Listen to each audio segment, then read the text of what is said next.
Alright, I got a new video here talking about why I believe Dave Ramsey is wrong about when he says gold is a bad investment. And also another investment guy I've been recently watching on YouTube called Felix. I'm not sure what quite to think about him yet. He seems to have some smart takes, but he also, I'm not sure I fully trust where he's coming from, this Felix guy. But anyways, but I like Dave Ramsey. I disagree with some of his advice, but the problem with him is he's generally aimed at people that don't have any self-control. Your average person, but that's never been me. I've always been good with money. I've always saved my money. It's just not hard for me at all, I don't know how else to put it. It's never been hard for me to save money, to be responsible with money. But I understand there are legions out there who it is hard for. But, it goes both ways. On the other hand, I'm overweight, so you could say, hey, I have a problem with eating too much food, So I'm not trying to say like I'm better. I don't know why my brain is wired in that I can very easily be responsible with money. Not that I'm rich or anything, because I don't have a trust fund or something. But anyways, just to get that out of the way, I never have any trouble saving. I've never carried significant credit card debt. It's just not me, I understand it's dumb, and I understand if I pay for something with a credit card, I have to pay for it, But having said that, like Dave Ramsey will say, never ever use credit cards. I mean, to me, someone who has no problem paying it off every month, it's good to use credit cards because you get a lot of benefits with your purchase. You get things like a lot of times you get a second year of warranty, like the manufacturer warranty to be a 1 year. Your credit card company will give you a second year, and that's actually helped me one time getting my TV repaired. Probably saved me $300 or something. Things like that. It's easier to kind of like dispute the charge if there's any kind of issue with your credit card than if if that money came off your debit card. What else? Oh, you get bonuses and stuff. You can get travel miles, I guess, which I don't get. But my card just has a 1.5% cash back, which, hey, that's pretty good right there. So if I'm buying 1,000 TV, hey, I get $15. $15 isn't much. But for zero work, why not, So like I said, if I'm going and buying a $1,000 TV, I'm buying it on my credit card 100 times out of 100, because that's like a buffer between me and that expenditure, that if there's any issue with the TV or anything like that, plus like I said, the extended warranty. Credit cards used to have a really lucrative program where they also price match. So if you looked in 3 weeks later, that TV was on sale for $600 and you paid $1,000, the credit card covered the difference. Now people were abusing that type of stuff, and I can't lie, I abused it once or twice. So the credit cards have kind of scaled back a lot of their benefits, to be fair, but they still have a lot of benefits. Anyways, that's not the point of this video. The point is about why Dave Ramsey is wrong. So, I'm just saying this is another area I disagree somewhat with Dave Ramsey. He'll say never use your credit card. I use my credit card because I'm responsible with it, and it has advantages, But I pay it off every month, and some months I probably don't charge anything to it at all, So it just depends. Well, since I've got my 1.5% cash back card, I do try to use it more, just because it's a free 1.5% cash back, which still isn't a big deal. Because think about it, if you spend $2,000, you're getting $30 a month back. Is that the end of the world? No. But anyways, I do try to use it more for the 1.5% cash back. Covers a little bit of sales tax or whatever. But continuing on about why I think Dave Ramsey is wrong about gold. In this video I've got pulled up right here, he makes several points about gold that I disagree with. Oh, like I said, I want to get out of the way. I really like Dave Ramsey. I understand that he's aimed at people with no self-control, which is a lot of people. He's not for me because, I can learn from him, but he's talking the very, very basics, and I have the basics down, I need something a little more sophisticated, like, hey, what exact stocks are best or whatever. But I don't need, here's how to get out of debt. I've never in my life had significant debt, Never in my life. It's not an overstate. I've never even had a car note. I've always, paid cash for my used cars and drove them for 10 plus years, and, so that's that. But I really like Dave Ramsey. I wanted to say that. I like him. I think he's But I disagree with him here on the gold thing. And here's all the stuff that he said. I can refute it point by point. First of all, he says, at one point he says, paper is just worth money because two people say it is paper money. He said that's the same reason gold is worth money or worth anything. It's all it is yellow rocks. I've got that wrote down in I've got like a few phrases wrote down here. Yellow rocks. That's what he says. Gold is just yellow rocks. That's dumb because he's not understanding it. Just like paper is just green paper, or dollars are just green paper. He's not. That's true in a sense. Of course, it's true in a sense. That's true of anything, is it? But he's missing the key point that I want to make, which is scarcity. And I learned this, or I read it in a book somewhere at one time. And it's basically that things are valuable because they're scarce, okay? If you go out in your yard and you find a rock, no one cares about that rock. You know why? Because you can get rocks anywhere. Okay, if you go find out a lump of gold, why is that lump of gold worth something where the rock is? What's the difference? Because the lump of gold is rare. That's fundamental to why anything is worth anything, is scarcity. That's why anything is worth anything, So right off the bat, he's missing the huge difference between paper money and gold.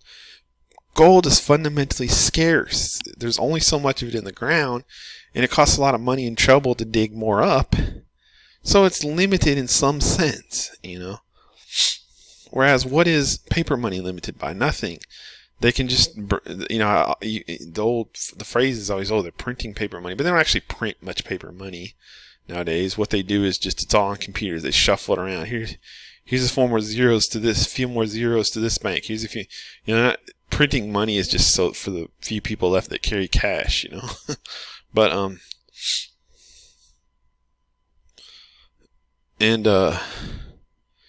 So he misses the point right there. That's the value in gold right there. That's the fundamental thing of gold. It's limited. It's scarce. Value comes from scarcity. Okay? That's gold 101. Now, am I a big gold bug? I wanted to also talk about that. No. I'm not what you'd call a gold bug. But I just think that it's worth putting, in my opinion, probably 10% of your portfolio into gold right now as a hedge. I think that's eminently reasonable. And I would even toy with 20%, but I don't know if I'd go that far. I'd say 10%. I'd say 10% is good right now. Now, another thing. So he missed the whole scarcity argument and the fact that paper money is worthless because it can be printed any way as much as you want. Gold is worth something because it's scarce, and you cannot get unlimited quantities out of the ground, precisely for that reason. Another big deal about gold why? But if you go with that argument, then you can start saying, why not platinum? Platinum's even rarer than gold, or why not silver, or why not? Silver's fine. Why not diamond? Why not anything that's? Well, I would say the reason gold rises above all the rest is because it's in the Bible, and that's like a simplistic way of saying it. But it's old. It's always been kind of elevated by humankind. That's what that's really trying to say. It's an ancient sacred text. It's always pretty much every human on Earth, probably from childhood, knows and intrinsically understands gold. We as a race have elevated it to something where it's the thing everybody knows. It's central, more so than even other precious metals. So like I said, there's nothing special about gold really except for that, that it's always been the precious metal, so to speak, and interestingly, gold is actually useful because I think some people will make this out, but Ramsey said, you can't use it for anything. I don't think this argument is really a good one for gold as money, though. But gold is useful, and this is really interesting because I have a lifetime habit of drinking soda, so I have a lot of cavities and crowns in my teeth. And it was funny, like not that long ago, 5 years ago or something, I got a crown, some people call it a cap, I guess, on one of my teeth in the back. And I was kind of interested to hear the dentist tell me, because they have white crowns now, right, so that you can't see them. So porcelain. They look nice, whatever. But if they're in the back where you can't see it that much, which mine was, he gives you the option of gold crown instead of a porcelain one. And he told me, gold is just better. It's more malleable. It's stronger. I forgot the reasons, but it's just superior. A gold crown is superior in strength, everything to a porcelain crown, which I had no idea that was true. And, why they do porcelain crowns is because they're good enough, I guess. And that they can put them where people can see, and you don't look like you have, a mouthful of crowns. But if it's in the back or something where people won't see it much anyway, and you don't care that much, they'll do gold for you, and they'll tell you gold is better. Gold is the better material for crowns, the best material for crowns, So I just found that interesting. After all these years and all this modern technology, they haven't come up with anything better to, put on your teeth than gold to this day. But I get that, gold does have some uses, as a product, as opposed to like paper money. But I don't put any stock in that as to why it's worth the value as money, because let's be real, it's not worth $2,000 an ounce because you can crown teeth with it, So all of it, 99% of its value is like implied by people. So, but just to say that it is interesting that gold is a useful thing at times, and it's used in some other stuff too that I don't really offhand, I wouldn't know, some other industrial applications and stuff. But then okay, so let's keep going. Oh, another big thing Dave Ramsey knocked gold with is he said, when societies go back to have a major disaster and people think they'll be buying things with gold and stuff, that never happens. And when we actually study what happens when societies get knocked back to the Stone Age temporarily, some kind of disaster happens, they go back to a barter system. They start trading things. And he said that's what happened in New Orleans in Hurricane Katrina, for example.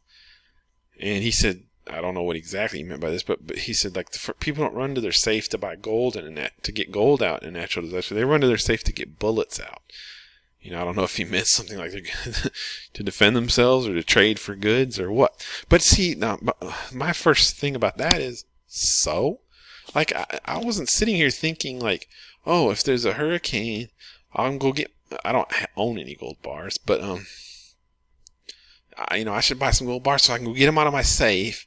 And then, like, how would that even work? What are you going to shave off a little piece of the gold to trade for a loaf of bread? That's like, it's just not possible because gold isn't our currency and it's not made in tiny little coins, in small denominations designed to pay for things, It comes in big bars, I'm sure you can get gold coins, but they're probably more collectibles than any type of currency, So I don't get his point with that. He made this big thing out of, natural disasters hit or something, and you go back to a barter system. Like I said, I didn't think I was going to go buy a loaf of bread with my gold bar. I promise. Like, that has no bearing on anything. What you're going to do is leave it in your safe because it's worth a lot of freaking money, and then when things come back to normal, guess what? It's still worth a lot of freaking money. So yeah, I mean, can you not barter because you have gold in your safe? What, it doesn't prevent you from doing anything. Yes, you can still trade your bullets for stuff, but you also have gold in your safe, and it's worth a lot. I don't get the whole, he knocks on it like barter is what we use and gold's not used as money in emergencies. So what? That has no bearing on anything. I didn't think it was, like I said, I didn't think if I owned bars of gold, I'd be getting out a knife and shaving some off to go buy bread with if a hurricane hits. That never enters into my thinking. It's not currency as currently constituted. But anyways, so just to rebut that part, it's not useful as barter. So what? Then the next thing, but here, let me illustrate that a little more. He gave a story about a guy he knows in the military who came back from Iraq with some money with Saddam Hussein's face on it. And he made the point of that anyone with that money, he made the point that after these natural disasters or whatever, a new government always comes in and prints more paper money. Or new power, So he was like, this, I knew this serviceman who came back from Iraq, and he had some money with some Iraq money with Saddam Hussein's face on it, and now it's worthless except as like a curiosity to, reminisce about or whatever, or a collectible, whatever. And he said, But, but I was thinking, it proves the point.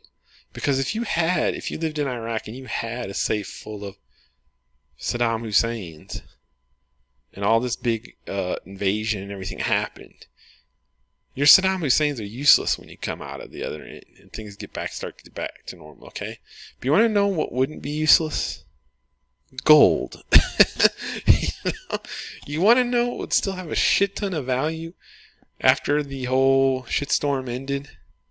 I think gold would. Doesn't that prove the point that the paper would be worthless, but the gold would not? Almost no matter what the disaster was, or where in the world it occurred, the one thing that's going to come out of that with value is gold.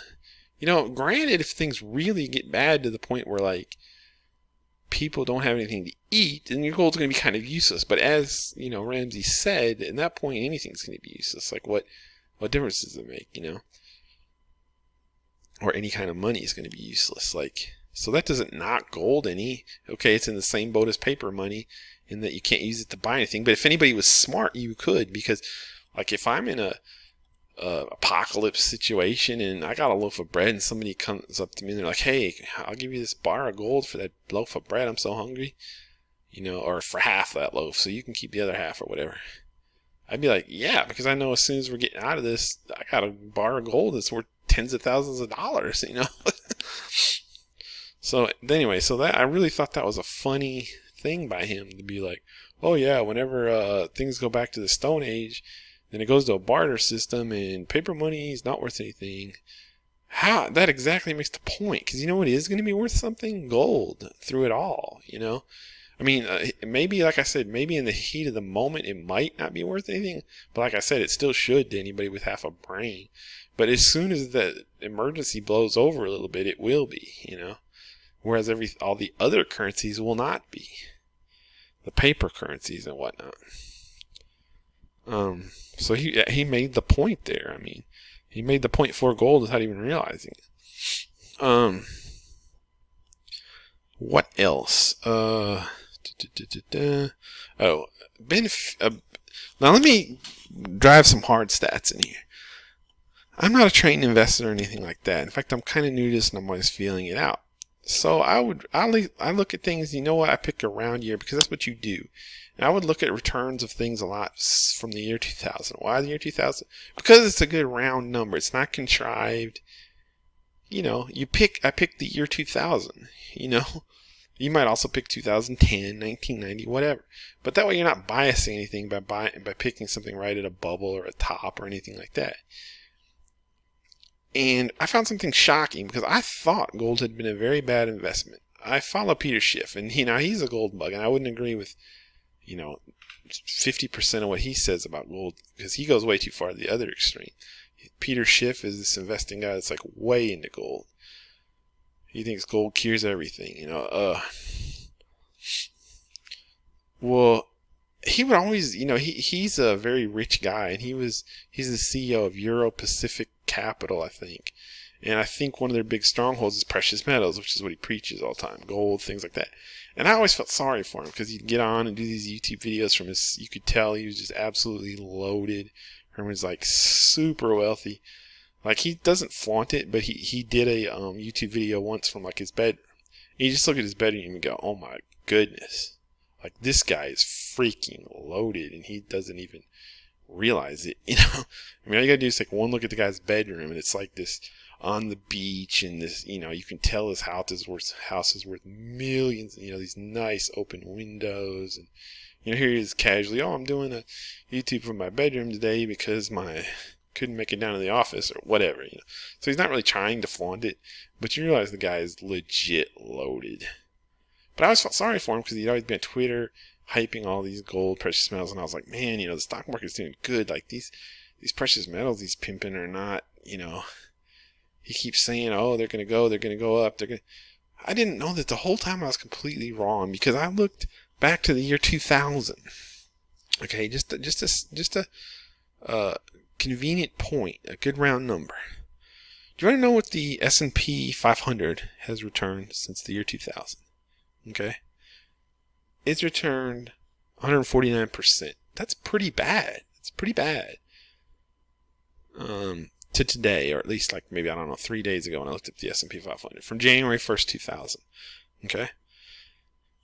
So basically 149% is 2.5 times your money. So if you had $1,000 in 2000 in the S&P 500, it's worth 2,500 now. Now, that's not telling the true story though, because that's just the S&P 500 number alone.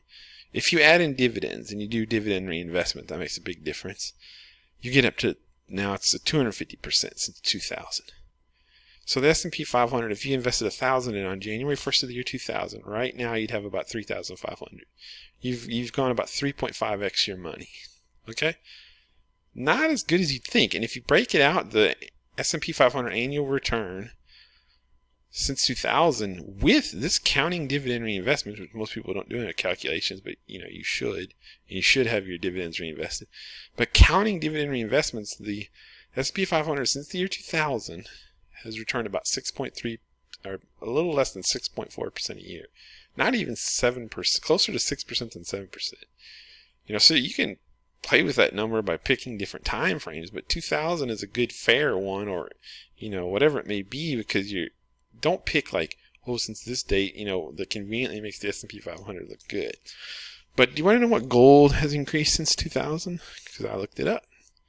I don't have the actual dollar numbers, but I remembered it. It's up 7 times. It's up more than double the S&P 500. If the S&P 500 got you 3.5 times your money since the year 2000 to 2020, right now. Gold would have got you 7 times your money. That's just an unfathomably big difference. That's double the rate of returns, So gold has been huge lately, okay? And it's really been up lately as well.